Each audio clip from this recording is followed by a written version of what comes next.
नमस्कार जोहार, कैसे हैं आप लोग। उम्मीद है बेहतर होंगे और कोरोना काल में बचकर होंगे कोरोना से। बिना देर चलिए हम जानते हैं ऑक्सीडेशन नंबर के बारे में। ऑक्सीडेशन कहने का मतलब वही जो ऑक्सीकरण होता है, जिसके बारे में आप वर्ग 8 से ही पढ़ते चले आ रहे हैं।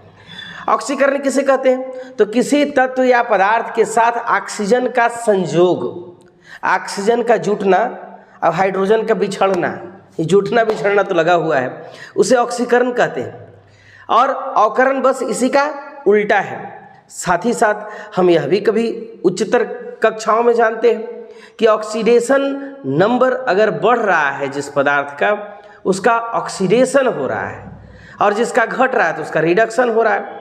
लेकिन अभी हम ऑक्सीडेशन किया जाता है ये सीखेंगे। तो चलिए कुछ एग्जाम्पल के साथ ऑक्सीडेशन नंबर फाइंड करना सीखेंगे। How to find oxidation numbers, how to find oxidation number, oxidation numbers. हम कुछ यौगिकों में से कुछ ऑक्सीडेशन नंबर यानी ऑक्सीकरण संख्या को ज्ञात करने का गुण सीखेंगे। जैसे कोई कहा CaSO4 में सल्फर का ऑक्सीडेशन नंबर बताइए। तो ऑक्सीडेशन नंबर बनाने से पहले, ऑक्सीडेशन नंबर निकालने से पहले आपको वैलेंसी आनी चाहिए। वैलेंसी वही यानी संयोजकता, वही K shell, L shell, M shell, N shell आपको जानकारी होना चाहिए, क्योंकि बिना इलेक्ट्रॉनिक कन्फिग्रेशन के आप किसी भी चीज़ का वैलेंसी नहीं निकाल सकते। जैसे हाइड्रोजन का लेते हैं, परमाणु संख्या 1, पहला रूम में गया, इसका यह 1 डोनेट कर सकता है, इसलिए इसकी वैलेंसी +1 होती है।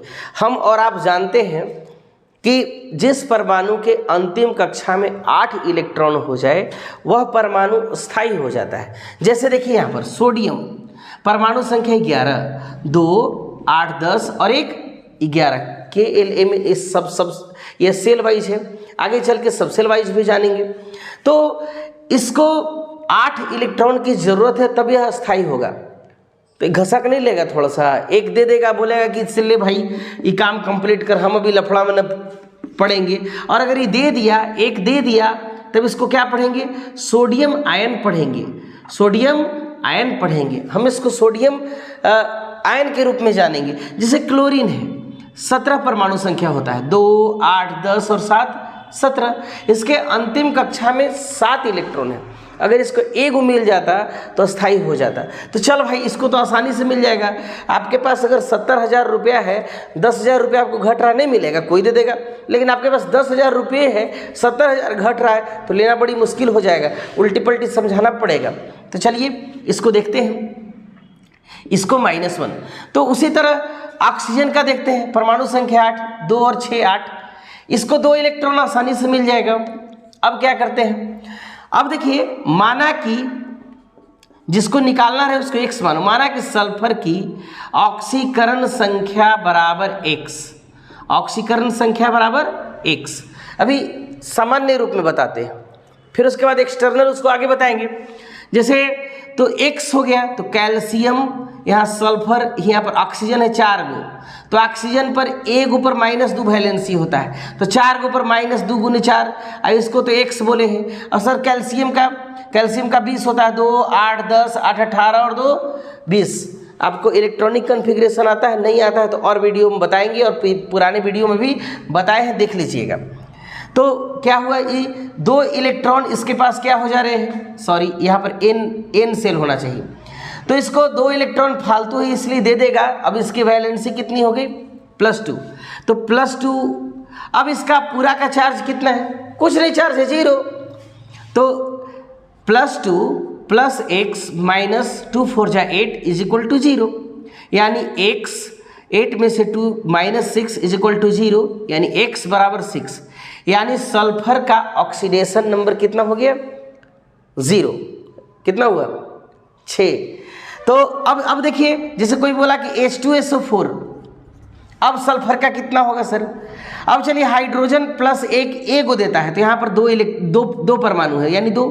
सल्फर का x मान लिए, और ये -2 वाला 4 हो गया, यानी 2 + x - 8 बराबर 0, यानी x - 6 बराबर 0 यानी x बराबर 6। यहाँ भी सल्फर का बराबर 6। यहाँ भी सल्फर का ऑक्सीडेशन नंबर कितना हुआ? NaNO3 में बोला नाइट्रोजन का, तो जिसका बोलेगा मान के चलिए इसका बोला ऑक्सीडेशन नंबर, इसको x मान लिए। एकदम सबसे आसान उपाय।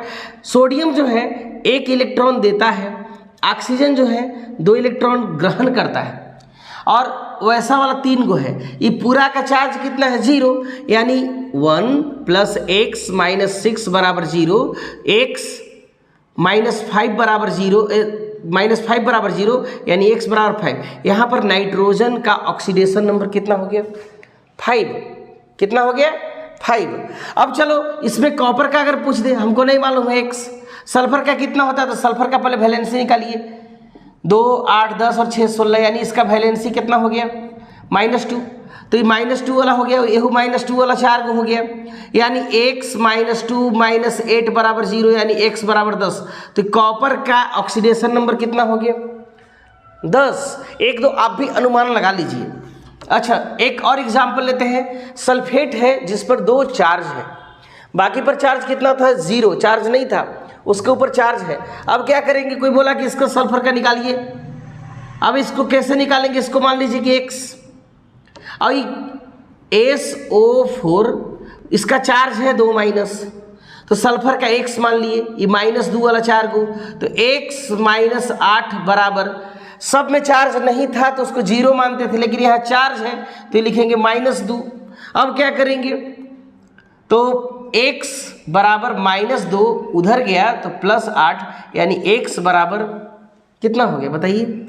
6। यानी यहाँ पर सल्फर का ऑक्सीडेशन नंबर कितना है? 6। आपसे पूछे जाएंगे, हो सकता है कि ऑब्जेक्टिव में पूछे 1 नंबर का, हो सकता है कि डिस्क्रिप्टिव में पूछे, बहुत सारे वैकेंसीज में भी पूछे जाते हैं। तो आप लोग इसको ऑक्सीडेशन नंबर को जानिए। एक और एग्जाम्पल लेते हैं, जैसे HCl, इसको आप मौखिक बताइए, बोलिए।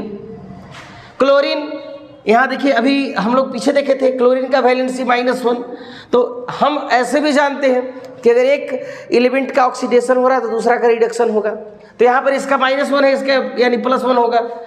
तो इस तरह से आप हमको K2Cr2O7 का बनाकर, इसमें से क्रोमियम का ऑक्सीडेशन नंबर बनाकर कमेंट बॉक्स में कमेंट कीजिएगा, और मेरे वीडियो पर बने रहें। धन्यवाद।